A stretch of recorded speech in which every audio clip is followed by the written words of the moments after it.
सत्संग की महिमा। एक बार देवर्षि नारद भगवान विष्णु के पास गए और प्रणाम करते हुए बोले, भगवान मुझे सत्संग की महिमा सुनाइए।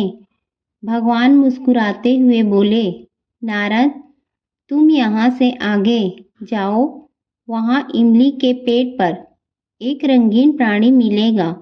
वह सत्संग की महिमा जानता है, वही तुम्हें भी समझाएगा भी। नारद जी खुशी खुशी इमली के पेड़ के पास गए और गिरगिट से बातें करने लगे। उन्होंने गिरगिट से सत्संग की महिमा के बारे में पूछा। सवाल सुनते ही वह गिरगिट पेड़ से नीचे गिर गया और छटपटाते हुए प्राण छोड़ दिए। नारद जी आश्चर्यचकित होकर लौट आए और भगवान को सारा वृतांत सुनाया। भगवान ने मुस्कुराते हुए कहा, इस बार तुम नगर के उस धनवान के घर जाओ और वहाँ जो तोता पिंजरे में दिखेगा उसी से सत्संग की महिमा पूछ लेना। नारद जी क्षण भर में वहाँ पहुँच गए और तोते से सत्संग का महत्व पूछा। थोड़ी देर बाद ही तोते की आंखें बंद हो गई और उसके भी प्राण पखेरु उड़ गए। इस बार तो नारद जी भी घबरा गए और दौड़े दौड़े भगवान कृष्ण के पास पहुँचे। नारद जी कहा, भगवान यह क्या लीला है? क्या सत्संग का नाम सुनकर मरना ही सत्संग की महिमा है? भगवान हंसते हुए बोले, यह बात भी तुमको जल्द ही समझ आ जाएगी। इस बार तुम नगर के राजा के महल में जाओ और उसके नवजात पुत्र से अपना प्रश्न पूछो। नारद जी तो थर-थर कांपने लगे और बोले, अभी तक तो पक्षी ही अपने प्राण छोड़ रहे थे, इस बार अगर वह नवजात राजपुत्र मर गया तो राजा मुझे जिंदा नहीं छोड़ेगा। भगवान ने नारद जी को अभयदान दिया। नारद जी दिल मुट्ठी में रखकर राजमहल में आए।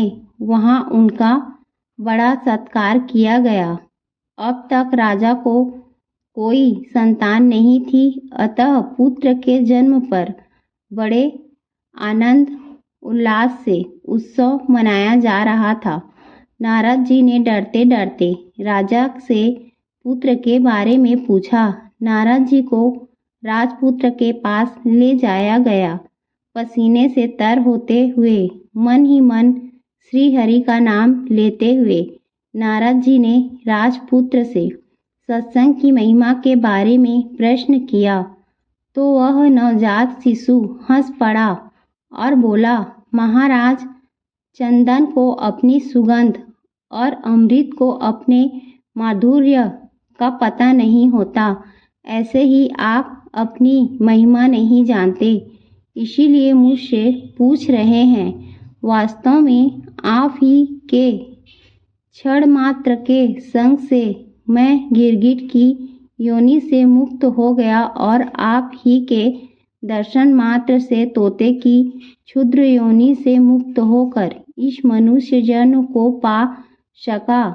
आपके सानिध्य मात्र से ही मेरी कितनी सारी योनियां कट गई और मैं सीधे मानव तन में ही नहीं पहुंचा, अपितु राजपुत्र भी बना।